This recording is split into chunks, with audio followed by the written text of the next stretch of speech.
the exact same reason. And it's because we love to learn. As I believe Megan mentioned earlier, we know our shit, and we want to teach others what we know. And it's all through the power of our words. So really and truly, words is what combines all of us here together today. So I wanted to share a few stories about words, the artistry of words, and the business of words. First of all, I'd like to introduce you to one of my mentors, I guess you could say, even though I never met him, and he was long dead before I was ever born. And it was a gentleman named Count Victor Lustig. Anybody heard of this man? Okay, well, of course Manny has. You'll find out why in a second. Count Victor Lustig is known to be the world's best con artist. And he's a mentor of mine. Count Victor Lustig is most known for selling the Eiffel Tower for scrap metal twice. I don't know if you noticed, but it's still standing, like it's still there. So he sold it for scrap metal twice, and he was such a phenomenal con artist that he was able to con the world's best gangster, Al Capone, and did it in such a way that by the end of the con, Al Capone thanked him by the end of it. Wow! That takes some serious, I believe the term is cojones. And when I learned about this man's story, I was perplexed because I was like, okay. So Count Victor Lustig, he probably was able to meet all of these influential people because he was a count, right? He wasn't really the count. He lied about that. Okay, so he didn't come from a position of authority, but maybe he had a really solid network, and that's how he was able to finagle all of these intrigues. No. Actually, how he was able to make all of his cons happen was he would sit in a hotel lobby, and he had a few different ways of getting people's attention. He would sit around with beautiful women, he would dress very well, and then over a period of time, he would develop these relationships. So he didn't have the network built in. Okay, but surely Mr. Lustig had money, right? No, he was broke a lot. He'd make his money, he'd lose his money. He's making money, he's losing money. It's a very typical con artist type of story. So then when I look at this man and I say, okay, he was able to make a lot of money doing terrible things, purely based off of lies, didn't have a position of power, didn't have the network, and didn't have money. What in the world did he have? He had exactly what you have today sitting in your seat. He had the power of words. He knew how to utilize words in such a way that he was compelling to others. He was able to get people interested in things that were 100% fake. And yet, isn't it interesting that those of us in this room who have dreams and aspirations of becoming professional speakers or any area of our entrepreneurial journey struggle so much with our words, with things that are 100% authentic, things that we know to be true, things that are in our core, and yet somehow we allow our words to fail us. I don't know about you, but that breaks my heart. It breaks my heart. So when I learned about Count Victor Lustig's story, I put myself out on a mission. I was like, okay, I want to learn from the world's best influencers. Who are those individuals? Can't talk to the Count because he's dead, but surely there are similar individuals. So just to share a little bit with you about who I am, where I come from, and why I'm here today, since learning about Count Victor Lustig, I have had the great fortune of interviewing masterful influencers, and those people include CIA field operatives, hostage negotiators, yes, con artists, military intelligence officers, undercover DEA agents, FBI agents, as well as, pickup artists. And so what I wanted to do is I wanted to learn about what is it that these individuals are doing that make them so successful in the moment. How are they influential when the rest of us struggle so much? And since then, I have had the great fortune of being a professional speaker, speaking on stages, sharing the message of what it means to be influential and how entrepreneurs, sales associates, and leaders can increase their personal influence. Today is a little bit different, even though I know I totally just teased you about all that awesome content. What we're talking about today is the art and business of speaking. And so a little bit about my background. Since then, I have been a full-time professional speaker and entrepreneur for over a decade. I started out when I was pretty young, don't do that. And since then, I have had clients who include UPS, the NBA Thunder in Oklahoma City, as well as the unsexy gigs, for example, the Orange County Sanitation Department. Speaking is great. It isn't always sexy, but my goodness, what a blessing we get to have, that we get to share our words, and through our words, we're able to change the trajectory of an audience member just by that much. And it's that much that can make all the difference. So I wanted to take a few moments to share a bit about some of the things I've learned in my career as a speaker, some do's, some do nots, some structures to help you out, kind of get you in the mode of this speaking world. And then if we have time, I'm more than happy to take questions from the audience. Let me just go over here to my notes real fast. Okay, so would you like to avoid a few mistakes? Yes. Oh, 3 people? Would you like to avoid a few mistakes? Yes! There it is. Hey, baby, happy you showed up. All right, so the biggest mistake that I see people make when it comes to delivering presentations is we all are teachers at heart. We all want to give, right? You gotta rein that in for your presentation. 20 minutes, 30 minutes, 45 minutes, 90 minutes. Are we going, is this coming in and out? A little bit. A little bit? I don't know what to do about that, so. Keep that one until it goes out. Keep this one? And then, okay, all right. Yes, master. So the 20 minutes, 30 minutes, 45 minutes, 90 minutes, it goes by super fast. You cannot teach your entire book from stage. Please stop it. Now let me explain to you the psychology of why that doesn't work as well as you think it will, and then let me give you a framework to help you out with that. So the psychology of why you teaching so much fails is because think of it this way. We have left brain, we have right brain, we have logical brain, we have creative brain. When you are teaching, and it's just content, it's basically asking your audience member to do a single-sided bicep curl. Okay, message, content, writing things down. And then about 15 minutes in, holy hell, this is getting hard to get through. And now my attention is waning. And now I don't know where to apply all of this. And what is that next action step? Oh, whew, give up. That's what happens when we are giving too much, is your audience gets fatigued.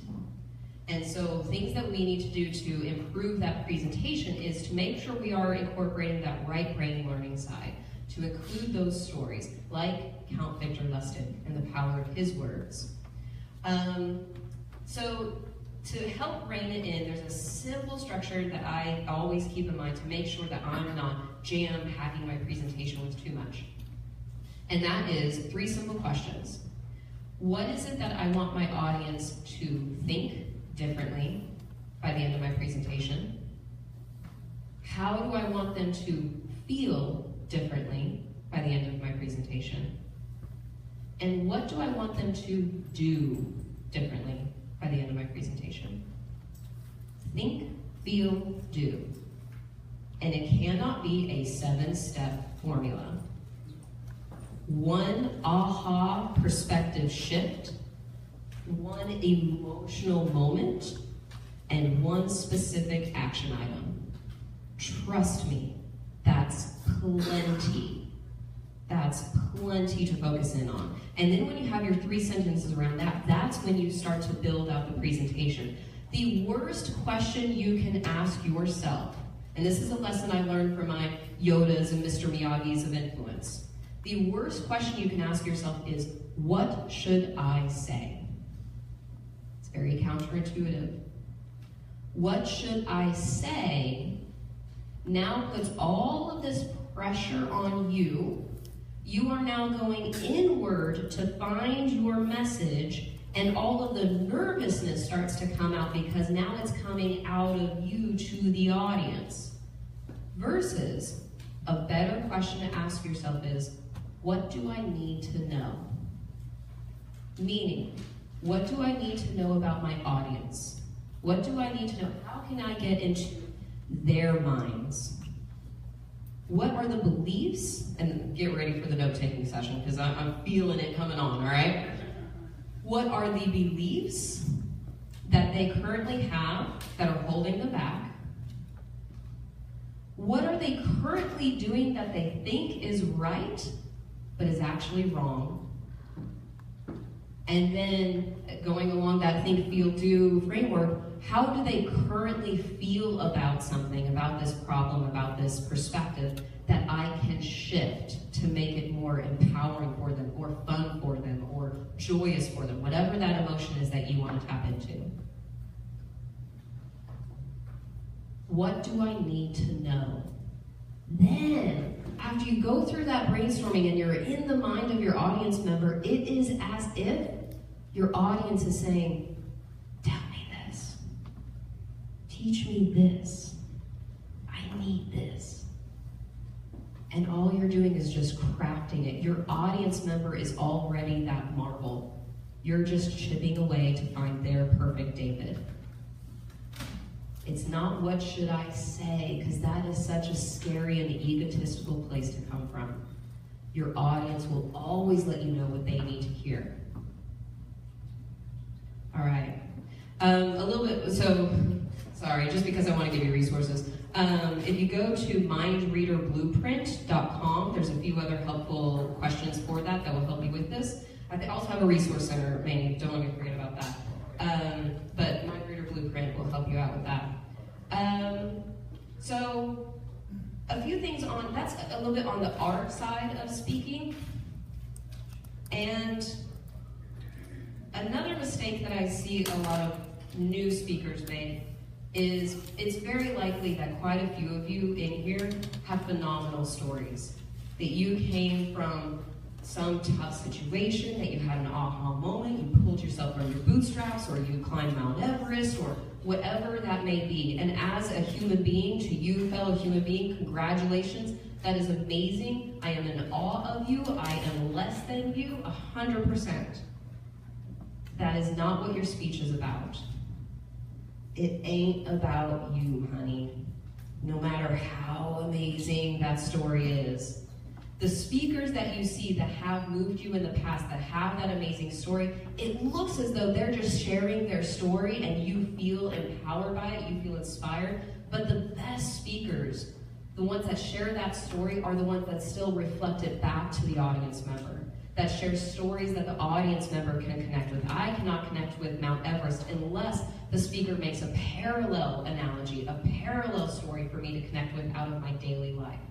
So make sure you consistently have that balance, because anytime that you're up on stage and it's just about you and you're like, well, so I was born on a dark and stormy night, and then I had some troubles, but then this aha moment, it was amazing. That is verbal masturbation. And you should stop it in public. Do it at home as much as you want. But I don't like that delayed one.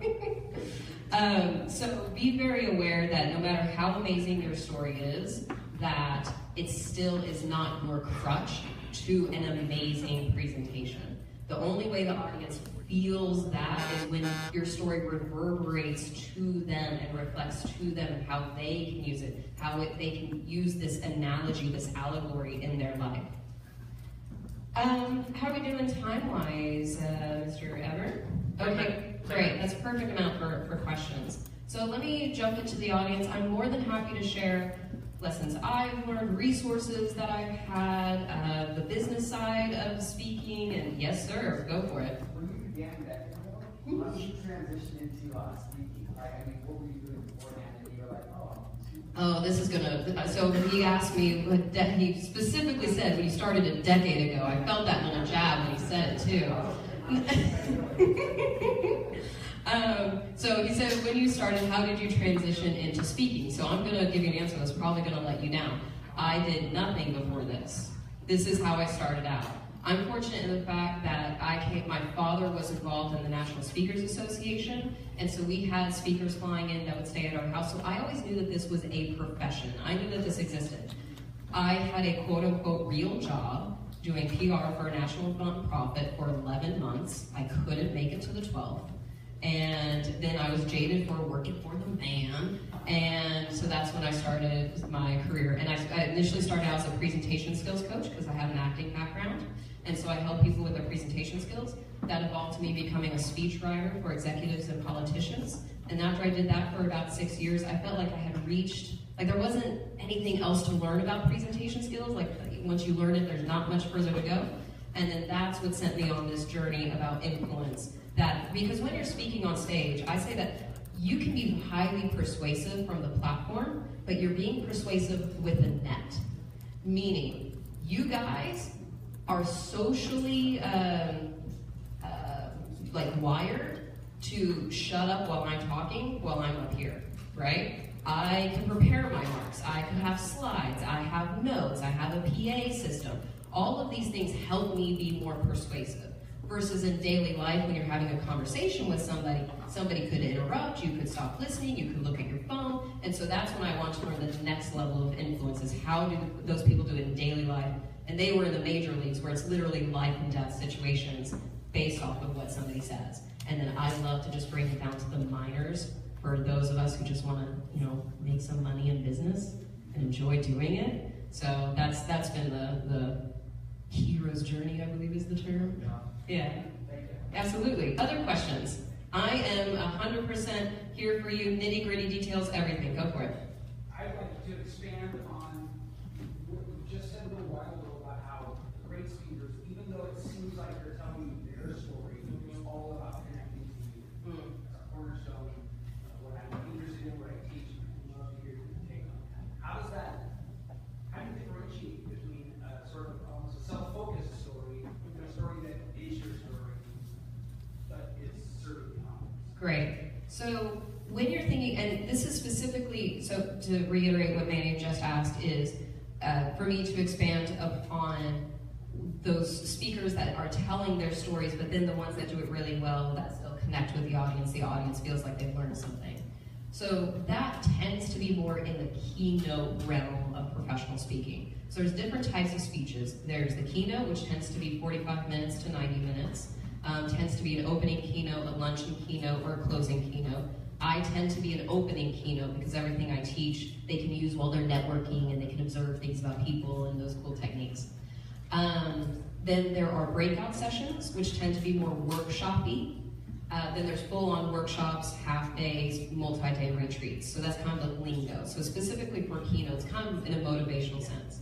The ones that do that really well, the through line is their story.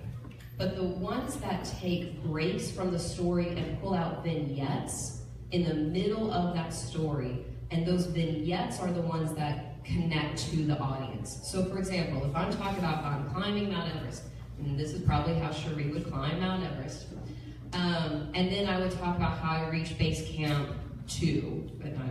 Is there a base camp 2? I chose the best analogy for this in the world. So I reach base camp, whatever, and then as I'm getting my meal ready, I think about my husband and kids. And then I go into that story about my husband and kids, which is a story that can better relate to the audience. So a story that can better relate to the audience. And so really and truly, how you want to think about your speech. And one of my mentors, Jim Stovall, highly recommend if you can find him on YouTube and stuff, check him out. Jim, Stovall. He is a blind man who lost his sight in his 20s who owns a television network. I said that correctly. And he has an amazing story. He is by far one of the best keynoters I've ever seen. And he taught me to look at your presentation as if it were cars in a train.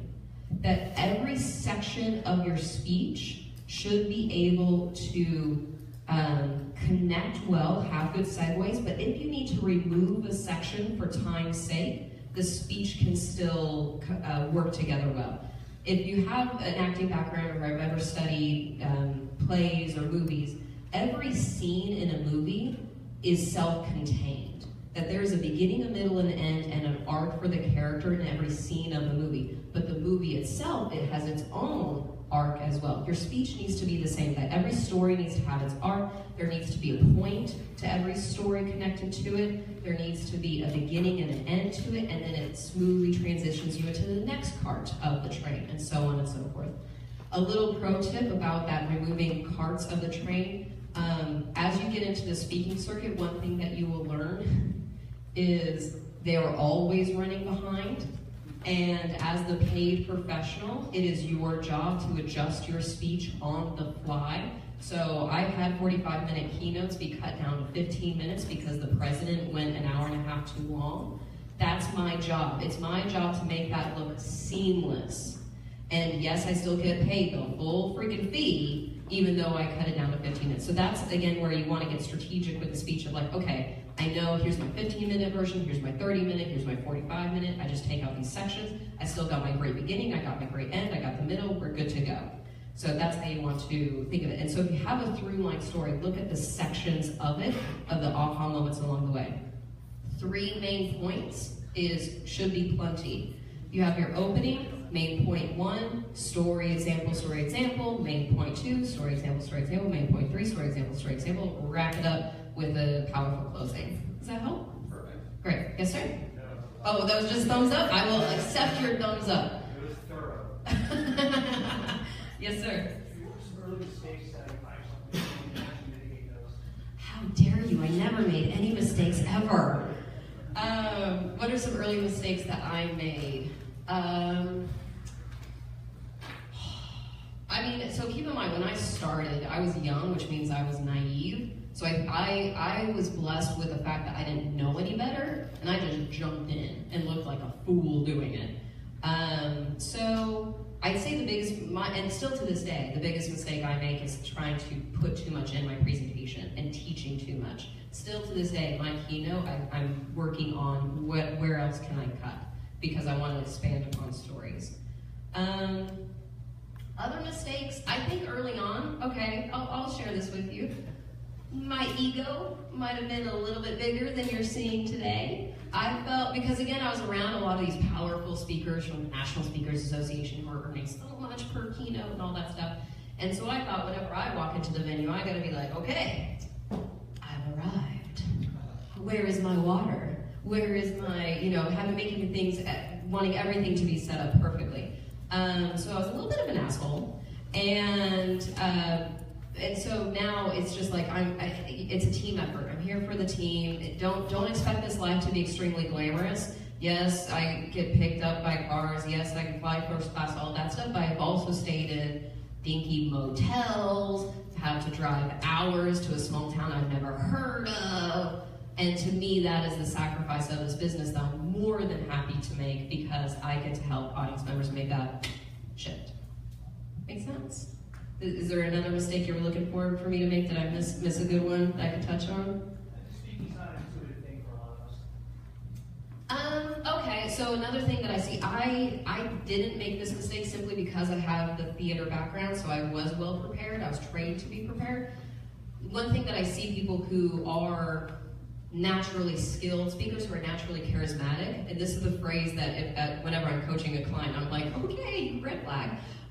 Is whenever they say, oh, I'm such a great speaker, I just get up there and I get into flow and extemporaneous, and I'm just in it. Every speech is different and I'm in the moment. Guess what? You can't sell that. You cannot tell a meeting planner, oh, I'm just in the moment, we flow, I can't promise you anything. It's really dependent on your audience, how well I perform. Big problem. So, again, if you're wanting to be paid for speeches, they want a sure thing. They want to know that when you get up there, you're able to deliver, you're powerful, there's a transformation. So don't rely so much on that loosey-goosey, like, I'm just amazing, if you want to be in this business. Once you get to a certain point, if you want to be Gary Vee someday, heck yeah, that guy just shows up and starts talking. But we're not positioned like Gary Vee, and not many people are. So, does that help? Okay, good. Other questions? Come on, people in the back. Oh, is that a question or? Oh, I thought you were giving me time. Go for it. Anybody learn to be a speaker? Yes, sir. Anybody? Yeah. Next question.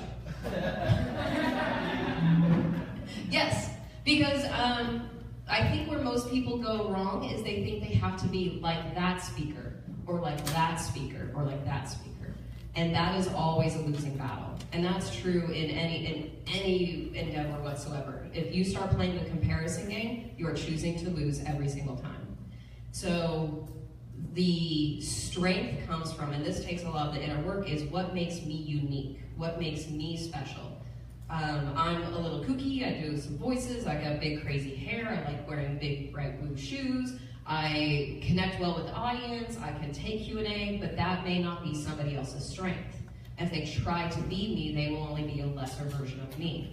But if they choose what they do well, I've seen speakers who are very mild-mannered, almost monotone, and yet how they weave their words together is just lyrical, and you're drawn in, and it's because that's their strength and they leverage that. So yeah, 100% believe everybody can. You might just need some tweaking. I will say the other thing is stage time, stage time, stage time, stage time, stage time. You have to get out there. You have to get out there and fall on your face a few times. I'm a huge stand-up comedy fan, and the one thing that every brilliant stand-up comic knows is you have to bomb before you start being phenomenal. And so speaking at local events, I think there's going to be a panel, and Bryce and I might chat a little bit more about the specifics around the actual steps of getting into the profession. But especially if you're early on and you're not garnering a fee yet, don't turn down speech. Get up there, because that is your playground. That is your opportunity. And the beautiful thing of not being paid for a speech is you get to try out new material. You get to be on the balancing wire for a little bit to try something out, to see what works and what doesn't. Even though this looks like a very ego-filled business, and there are plenty of egos, you need to be ego-less to succeed in it, to build the craft. This is an art. This is an art. We need to come at it with the humility of an artist, but then also come at it like a badass in the business. It's kind of a cool balance we get to play. Was there one other question? Yes? I was just going to ask about your parents. What do they do now? My parents? Yeah, and what do they think about, everyone wanting to speak now, this whole entrepreneurial thing that's happening online? I mean, how do they see the industry now? There must be so it's a little different. So my dad is the one that was involved in the association, and he's basically retired now. So I think, they're my parents. I am the daughter of my parents, and I love education. I love information being shared. So I think, they're on board. I was fortunate that they don't think what I do is weird. They're like, what do you do? I do have family members that still to this day have no clue what it is that I do, but they're not writing my checks, so I'm okay with that. All right, one last question. Yes, sir. It's not a question, but just before you mentioned Lynn, someone check out. Who? You mentioned someone check out before. I missed the name though. Jim Stovall? What is it? Jim, J-I-M. Oh, you go on. Stovall, S-T-O-V-A-L-L. Tell him I sent you. Email him, he'll reply. So great, thank you so much for sitting in for these openings throughout the rest of this event. That really and truly nobody can make this event a success other than you, for you. You've made the decision to drive all the way here, you made the decision to sit in this room, you made the decision to invest in yourself. Don't stop that investment just because you physically showed up. Make sure that your mental and emotional energy is focused in on just finding that 1% difference that can help improve you. And ultimately, I just want to say thank you to my brethren in this room, this fellow room full of word lovers, because ultimately that's how we change. That's how we change that trajectory of one audience member to feel better about the work that they do their work better, have better relationships, have better health, and maybe even just feel better about themselves during a really difficult time. And that is the power you have with your words, with your experience. I'm honored to be in this room with you today. Thank you so much.